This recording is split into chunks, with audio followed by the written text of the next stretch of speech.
मैं सबसे पहले ये कहना चाहूँगा कि जिस डिज़ाइन का लोकतंत्र हम लोग बना रहे हैं अपने लिए, वहाँ अगर आपके पास संख्या है, तो संवाद की ज़रूरत नहीं है। ऐसा कई जो सत्ता प्रतिष्ठान है, ऐसा मानने लगा है कि अगर संख्या है, तो और जो ड्राफ्ट हैं, जो बिल हैं, जो एजेंडा है, वो वही तय कर रहे हैं, फिर उसके बाद विमर्श की या संवाद की ज़रूरत ही कहाँ रह जाती है। एक बात तो शायद ये है अहम। दूसरी बात ये है कि लंबे समय तक जो प्रोपेगेंडा मशीनरी थी या फिर जो भी हकाइक थे, तो उसमें शायद अब प्रतिपक्ष के पास में कुछ नए मुद्दे मिल रहे हैं, जिनमें सरकार को शायद लगता है कि उनसे सवाल किया जा सकता है, उन्हें घेरा जा सकता है।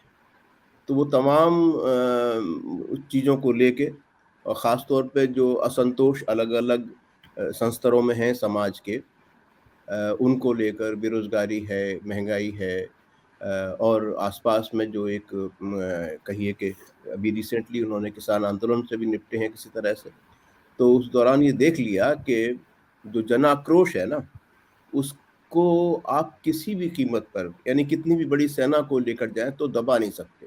एक बहुत पुरानी कहावत है ये कि अगर किसी राज्य के सारे नागरिक जो हैं, वो राज्य से असहयोग करना शुरू कर दें, तो कितना भी बड़ा तोपखाना आप लेके जाएँ, आप उन्हें दबा नहीं सकते।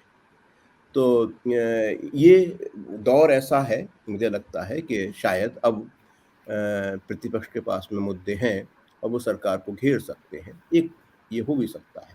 हालाँकि नियमित बात है, पर ये जो आपने बिल्कुल ठीक कहा कि जो शब्द जिन पे जो प्रतिबंधित किए गए हैं, भ्रष्टाचार है या तानाशाह है और खून की होली है, ये तमाम चीज़ें आम भाषा में इनको अशालीन नहीं माना जाता रहा, है ना?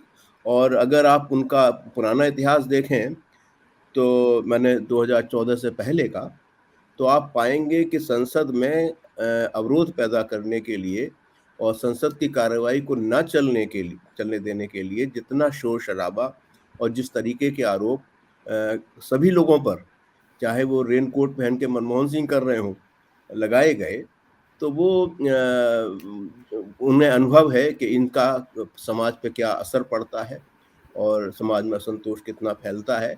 हो सकता है कि ये उसे रोकने की एक कोशिश हो।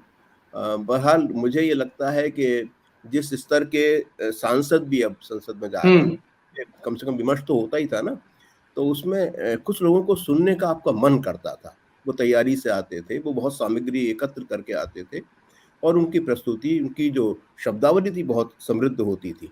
तो आपको लगता था कि भले ही वो प्रतिपक्ष का हो या फिर पक्ष का भी हो, लेकिन अगर वो बोलता है तो कुछ नई बात कहने वाला है, वो आपके हृदय को छूता था। अब आप जानते हैं कि अगला आदमी खड़ा हुआ तो ये क्या कहने वाला है, कितनी ज़ोर से कहने वाला है, इसके पास कितने सीमित शब्द हैं। तो एक तो शुभ संकेत है कि अगर ऐसा होता है, तो इन तमाम माननीय लोगों को अपनी शब्दावली बहुत बढ़ानी पड़ेगी और उनके पर्यायवाची शब्द ढूँढने पड़ेंगे जिन पे प प्रतिबंध है। बात तो वही कहेंगे जो उनको कहनी है। लेकिन ये होगा कि आप तमिल वाला तमिल में बोलना शुरू कर दें या फिर कम से कम सुविधा के लिए अंग्रेजी में ही बोलना शुरू कर दो, तो फिर आप अपनी शब्दावली ढूँढते रहिए कि तानाशाह ना कहिए, उन्हें डिक्टेटर कह दिया। आपने और भी बहुत सारे शब्द हैं कि जिनको वो करें। लेकिन शायद ये एक कोशिश रही हो कि संसद को एक मंच की तरह इस्तेमाल ना किया जा सके और सरकार की जहाँ-जहाँ असफलताएँ हैं, उनकी तरफ इशारा ना किया जा सके। तो ये एक हो सकती है कि एक कहीं कि उन्होंने प्रिएम्प्टिव ये कोशिश की हो कि इतनी इतनी वरना ये शब्द बहुत सामान्य है। बल्कि अगर हम चूँकि टेलीविज़न से आए हैं, तो टेलीविज़न और सिनेमा में तो प्रामाणिकता के नाम पर ऐसे-ऐसे शब्दों को अनुमति मिली है, जो उससे पहले कभी थे ही नहीं। आप अगर टीवी डिबेट्स में देखें, तो उन्हें वहाँ कहाँ आप शालीनता ढूँढेंगे। बल्कि जितने भी कवि सम्मेलन वगैरह होते थे या ये बौद्धिक लोग जो टीका-टिप्पणी करते थे, तो संसद में संसदीय आचरण का मज़ाक बनाते रहे। संसदीय आचरण का मतलब हो गया कि जब कुछ शालीन ना हो।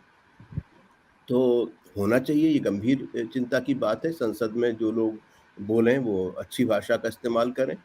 जो बोलें वो राष्ट्रहित के बारे में सोच के बोलें, तैयारियाँ करके आएँ और ऐसा ना लगे कि ये चूँकि इस दल का प्रतिनिधि है तो इसलिए क्या कहने वाला है, क्या गालियाँ दे के चला जाएगा। तो ये अच्छी बात है कि उनकी अगर शब्दावली रिच हो।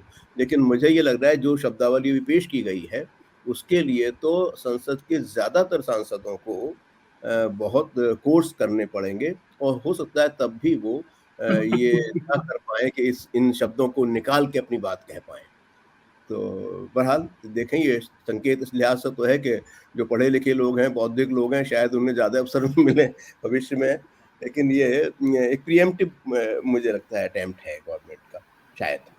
और आप हमसे जुड़े रहने के लिए सब्सक्राइब करें YouTube पर, फॉलो करें ट्विटर पर और लाइक करें Facebook पर। और ज्यादा जानकारी के लिए आपको टाइप करना होगा सिर्फ न्यूज़ नशा।